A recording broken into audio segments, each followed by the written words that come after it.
नमस्कार, आरसी नेटवर्कच्या ताज्या बातमीपत्रात आपले स्वागत. अशा आहेत आजच्या प्रमुख घडामोडी. हेडलाइन्स प्रस्तुत करता Markus the readymade multibrand showroom. सर्वोत्तम quality, fresh stock, latest designs, reasonable rate. LRT college road, Raghuvanshi Mangal कार्यालयाच्या बाजूला, अकोला. कृत्रिम टंचाई निर्मितीसाठी कपाशीची बियाणे बाजारपेठेतून गायब. बियाण्याचा काळा बाजार होण्याची स्थिती कायम. कृषी विभागाचे दुर्लक्ष. जिल्ह्यातील सोनोग्राफी केंद्रांवर ठेवावी लागणार नजर, तरच कन्या भ्रूण हत्यांमध्ये होईल घट. सुधारेल पुरुष स्त्री जन्मदर. अखेर पुरवठा निरीक्षकांना झाली कर्तव्याची जाण. माना येथे पकडला बाजारात जाणारा सरकारी तांदूळ. अकोटेतील गोवर्धन हरमकार खून प्रकरण, पोलिसांच्या अनेक त्रुट्या. स्वतंत्र चौकशी होईल काय? जनतेतून विचारणा. कृषी विद्यापीठातील नीलगाय अचानक आली गोठ्यात. वन विभागाचे मात्र रेस्क्यू ऑपरेशनकडे चांगलेच दुर्लक्ष. आता सविस्तर बातम्या. खरीप हंगामाच्या सुरुवातीलाच बियाण्याचा कृत्रिम तुटवडा निर्माण करणे सुरू झाले आहे. हा सर्व प्रकार गंभीर असून याकडे कृषी विभागाचे दुर्लक्ष आहे. यामुळे शेतकऱ्यांची नाहक लूट होण्याची शक्यता व्यक्त केली जात आहे. अकोला जिल्ह्यात कपाशी बियाणे विकण्यास कृषी विभागाच्या उपस्थितीत गुरुवारी दुपारनंतर सुरुवात झाली. बियाणे घेण्यासाठी कडक उन्हात शेतकऱ्यांच्या रांगा दिसल्यात, परंतु दुसऱ्याच दिवशी बियाणे बाजारपेठमधून संपल्याने शेतकऱ्यांमधून नाराजी व्यक्त केल्या जात आहे. जिल्ह्यातील काही भागात शेतकऱ्यांना प्रत्येकी 2 अथवा जास्तीत जास्त 5 पाकिटेच दिली जात आहे. 4 ते 5 तास लाईनमध्ये उभे राहूनही आपल्या पसंतीचे कपाशी बियाणे मिळाले नसल्याच्या संतप्त प्रतिक्रिया काही शेतकऱ्यांनी व्यक्त केल्या. अकोला शहरासह संपूर्ण जिल्ह्यातील बहुतांश भाग कोरडवाहू शेतीचा आहे. पावसाळा लवकरच सुरू होणार असल्याने सध्या शेतकऱ्यांची बियाणे खरेदीसाठी लगबग सुरू आहे. अशात शेतकरी मशागतीची गडबड सोडून जिल्ह्यातील कृषी सेवा केंद्राच्या बाजारपेठेत सैरावैरा फिरताना दिसत आहे. कपाशी बियाणे खरेदी करण्यासाठी शेतकरी बाजारपेठमध्ये दाखल झाले असून बहुतांश कृषी सेवा केंद्रावर त्यांना त्यांच्या आवडीचे कपाशी बियाणे उपलब्ध नसल्याने शेतकरी वर्ग चिंतेत सापडला आहे. शेतकऱ्यांच्या म्हणण्यानुसार काही कृषी सेवा केंद्रावर कपाशी बियाण्याच्या पाकिटांची जास्त दराने विक्री करून शेतकऱ्यांची लूट करण्यात येत असल्याची माहिती सुद्धा देण्यात आली आहे. या बाबीकडे कृषी विभागाचे दुर्लक्ष असल्याचा आरोप केला जात आहे. बियाण्यासाठी सकाळपासून इथं उभा पण नाही आणि मागितलं तर देत नाहीत. रांगेत 2 घंटे उभे आहो पण बियाणे संपलं करून राहिले. उन्हात आणत ते मस्त एशीत बसून राहिले, आम्ही उन्हात उभे आहो. कृषी विभागाचे इथं अधिकारी इथं कोणीच नाही आहे, हजर नाही आहे. 3 घंटे झाले दुकाना पुढे उभे आहो पण बियाणे मिळून नाही राहिले. सर शेतकऱ्याला पाहून दुकानं बंद करतात, बाहेर काढतात घडी माल नाही आहे म्हणतात. मग या 2-4 दिवसांना बियाणे नाही भेटला ना. 2 दिवस झालं फिरू राहिलो आम्ही. कोणतं बियाणं पाहिजे? जीत 155. यांच्याकडे नाही आहे काय नाही आहे म्हणतात. आता काय आहे की नाही आहे आता त्याला माहीत. शेतकऱ्याला पाहून ते दुकानं बंद करतात, ते बाहेर काढतात. दुकान बंद आहे. 3 दिवस झाले इथं चालू आम्ही रोज आम्हाला पलटून देऊ राहिले. आता अवेलेबल तुम्ही पाहून घ्या, गेट बंद केलं की नाही केलं ते. काही लोक आहेत अंदर हात पैसे मजूराले काय मजूर आले. आता हे सर्व कास्तकार इथं थांबेलात. कासाठी थांबेलात? बियाणे भेटलं पाहिजे. अवेलेबल असल्यावर आम्हाला भेटवलं नाही ते. एवढी समस्या आहे फक्त आमची, बाकी काही नाही बा. कोणाला 5 बॅगा, कोणाला 2 बॅगा, कोणाला काहीच नाही. आहेस आता ब्लॅक ना तर काय 1300-1400 काय जो भाव असेल तर 1200. अजित 55. आता हे सर्व कास्तकार पाहून घ्या भाऊ किती आहेत हे कास्तकार. अवेलेबल माल असल्यावर भेटवलं नाही ना कास्तकाराले.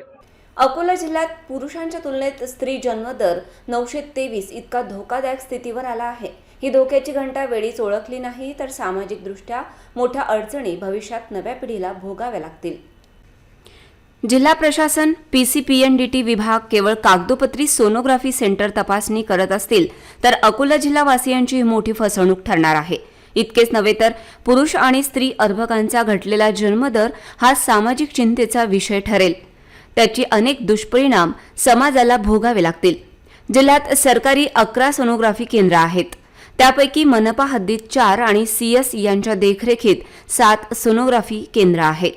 तर खाजगी सोनोग्राफी केंद्र हे महापालिका हद्दीत 141 आणि CS यांच्या देखरेखीत 27 आहेत. असे एकूण 178 सोनोग्राफी केंद्र आहेत. यापैकी एकाही केंद्रावर गर्भलिंग निदान होत नसेल तर उत्तम, पण पुरुष आणि स्त्री अर्भकाचे गुणोत्तर पाहिल्यावर गर्भलिंग निदान होत नसल्याचे खात्रीशीर म्हणू शकत नाही. त्यामुळे सर्व सोनोग्राफी सेंटरवर कडक नजर ठेवण्याची गरज आहे.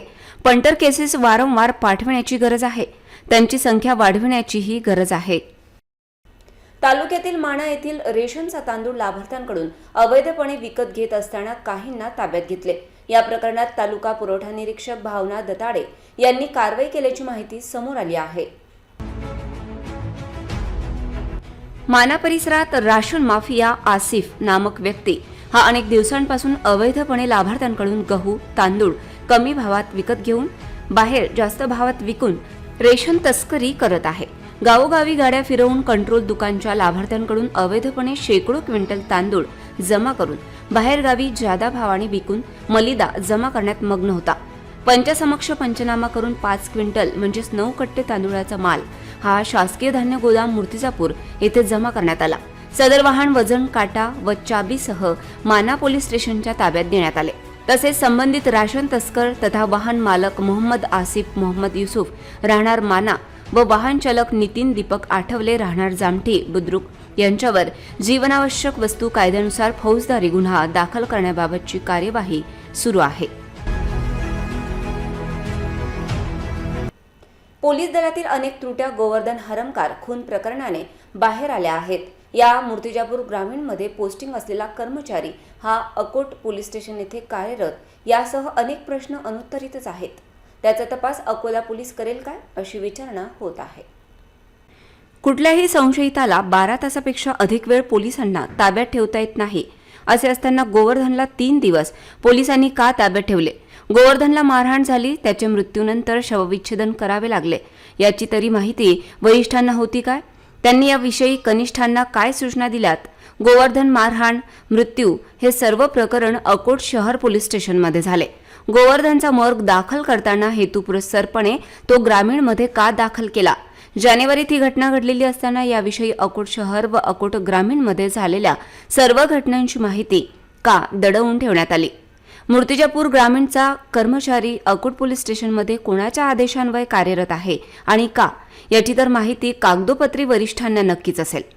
इतकी मोठी घटना अकोट पोलीस स्टेशन आवारात होते याची माहिती अकोट आणि अकोल्यातील वरिष्ठांना नसेल याविषयी नागरिकांच्या मनात संशय आहे. त्याची चर्चा जनमानसात सुरू आहे. अकोट पोलीस स्टेशनमध्ये गोवर्धन हरमकार खून प्रकरणात त्याचा मृत्यू हा पोलीस तपासात पोलीस कोठडीत झाला की अनधिकृतपणे ताब्यात घेत 3rd डिग्री वापरत झाला असा प्रश्न आता विचारला जात आहे. या सर्व प्रकरणात पोलिसांनी खुलासा करण्याची गरज आहे. अकोट येथील गोवर्धन हरमकार खून प्रकरणात गोवर्धनची हत्या पोलीस कोठडीत झाली की अकोट पोलीस स्टेशनच्या हद्दीत झाली असा प्रश्न उपस्थित होत आहे. या सर्व प्रकरणात जे काही चोरीला गेले त्याचा गुन्हा दाखल नव्हता. त्याला कुठल्या आधारावर ऑफिशियल अटकच केल्या गेली नव्हती. त्यामुळे हा पोलीस कोठडीमध्ये मृत्यू कसा म्हणता येईल असा प्रश्न आहे.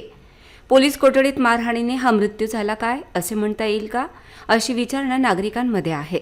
CID या प्रकरणात तपास करत असून पोलीस अधीक्षकांनी या प्रकरणात कुठलीही प्रतिक्रिया CID तपास सुरू असल्याने गुरुवार 16 मे रोजीच्या पत्रकार परिषदेत दिली नाही. त्यामुळे अनेक प्रश्नांची उत्तरे माध्यमांसाठी अनुत्तरितच आहेत. FIR नुसार गोवर्धन हरमकार हा 15 जानेवारी ते 17 जानेवारी 2024 3 दिवस पोलिसांच्या ताब्यात होता. तो कुठल्या प्रकरणात ताब्यात होता? त्याला का ताब्यात ठेवले? त्याला पोलीस कोठडीत कुठल्या आधारावर डांबले? त्याला ताब्यात ठेवल्याची माहिती वरिष्ठांना होती की नव्हती? नव्हती तर का नव्हती? आणि होती तर गोवर्धनला जीव जाईस्तोवर मारहाण का रोखल्या गेली नाही? मूर्तिजापूर भागात चोरट्यांनी विविध ठिकाणी चोरी व लुटमार केल्याने व्यावसायिक वर्गात भीतीचे वातावरण निर्माण झाल्याने येथील सर्वसामान्य नागरिक आणि व्यापारी वर्ग दहशतीत असल्याचे बोलल्या जात आहे. चोरट्यांवर त्वरित कारवाईची मागणी होत आहे.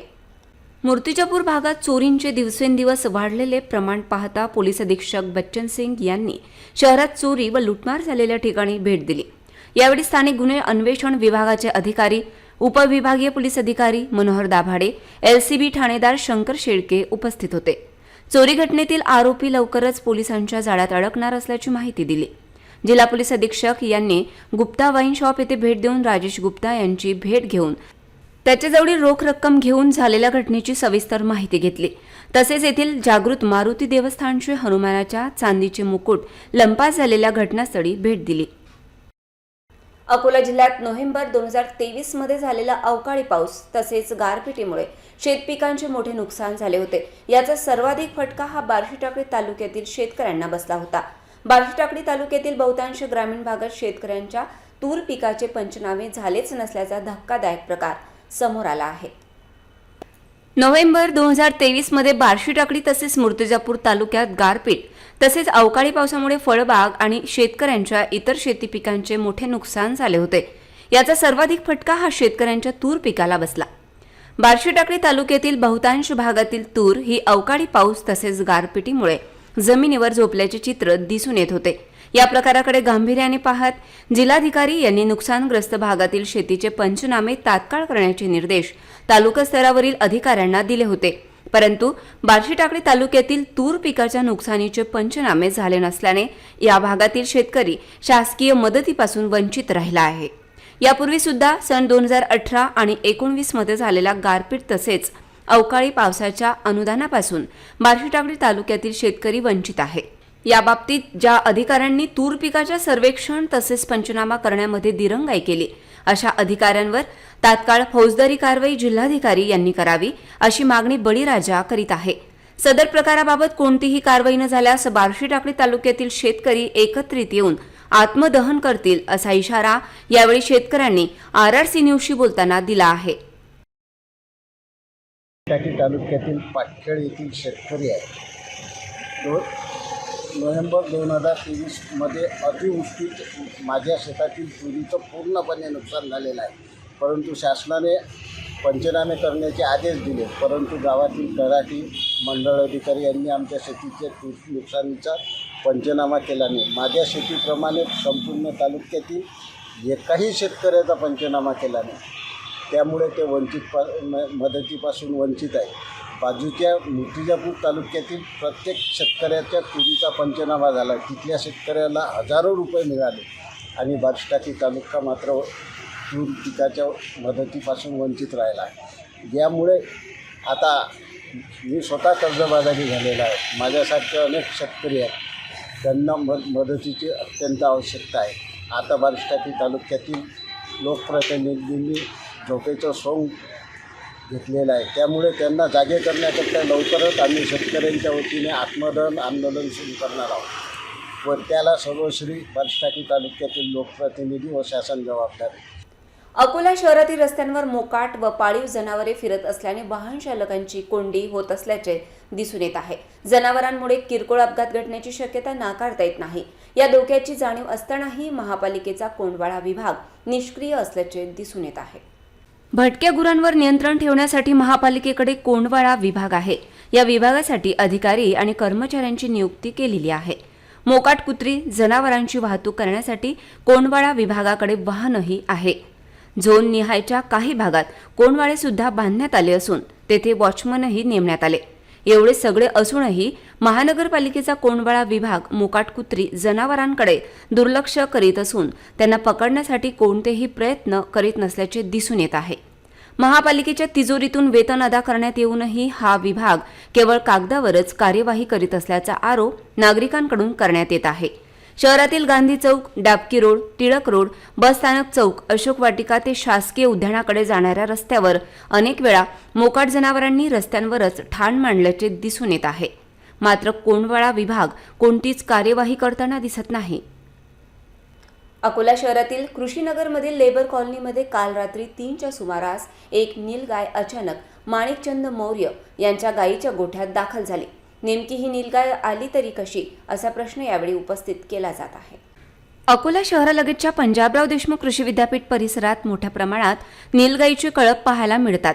यातीलच एक नीलगाय अचानक कृषीनगर परिसरात दाखल झाल्याने नागरिकांमध्ये एकच धावपळ उडाली आहे. कृषीनगरमधील लेबर कॉलनी येथील माणिकचंद मौर्य यांच्या गायीच्या गोठ्यात रात्री 3च्या सुमारास एक नीलगाय दाखल झाली. सदरची नीलगाय ही कृषी विद्यापीठ परिसरातून आल्याचा अंदाज नागरिक व्यक्त करीत आहेत. मौर्य हे आज सकाळी गोठ्यात गेले असता त्यांना हा प्रकार निदर्शनास आला. याबाबतची माहिती स्थानिक नागरिकांनी सकाळी याबाबतीत वन विभागाला दिली. सदरची नीलगाय ही सतत भिंतीवरून पळण्याचा प्रयत्न करीत असून यामध्ये तिच्या पायाला गंभीर दुखापत सुद्धा झाली आहे. आज सायंकाळपर्यंत वन विभागाच्या पथकाने नीलगायचे रेस्क्यू ऑपरेशन राबविले नसल्याने सदरची नीलगाय ही जखमी अवस्थेत या ठिकाणी बसून आहे. वन विभागाच्या वरिष्ठ अधिकाऱ्यांनी रेस्क्यू पथकाला लवकर निर्देश देत नीलगाईला लवकर ताब्यात घेत तिला नैसर्गिक अधिवासात सोडावे अशी मागणी या भागातील नागरिक करीत आहेत. पुन्हा एक नजर टाकूया आजच्या प्रमुख घडामोडींवर. हेडलाइन्स प्रस्तुत करता Markus the readymade multibrand showroom. सर्वोत्तम quality, fresh stock, latest designs, reasonable rate. LRT college road, Raghuvanshi Mangal कार्यालयाच्या बाजूला, अकोला. कृत्रिम टंचाई निर्मितीसाठी कपाशीची बियाणे बाजारपेठेतून गायब. बियाण्याचा काळा बाजार होण्याची स्थिती कायम. कृषी विभागाचे दुर्लक्ष. जिल्ह्यातील सोनोग्राफी केंद्रांवर ठेवावी लागणार नजर, तरच कन्या भ्रूण हत्यांमध्ये होईल घट. सुधारेल पुरुष स्त्री जन्मदर. अखेर पुरवठा निरीक्षकांना झाली कर्तव्याची जाण. माना येथे पकडला बाजारात जाणारा सरकारी तांदूळ. अकोट गोवर्धन हरमकार खून प्रकरण, पोलिसांच्या अनेक त्रुट्या. स्वतंत्र चौकशी होईल काय? जनतेतून विचारणा. कृषी विद्यापीठातील नीलगाय अचानक आली गोठ्यात. वन विभागाचे मात्र रेस्क्यू ऑपरेशनकडे चांगलेच दुर्लक्ष. बातम्यांसाठी तुम्ही पाहत रहा RRC न्यूज. यूट्यूब चॅनलवर तुम्ही पण लाईक आणि सबस्क्राईब करा RRC डिजिटल अकोला हे यूट्यूब चॅनल. जगभरात कुठेही पहा RRC डिजिटल अकोला. पुन्हा भेटूया ताज्या बातम्यांसह, नव्या घडामोडींसह, नव्या बातमीपत्रात. तोवर नमस्कार.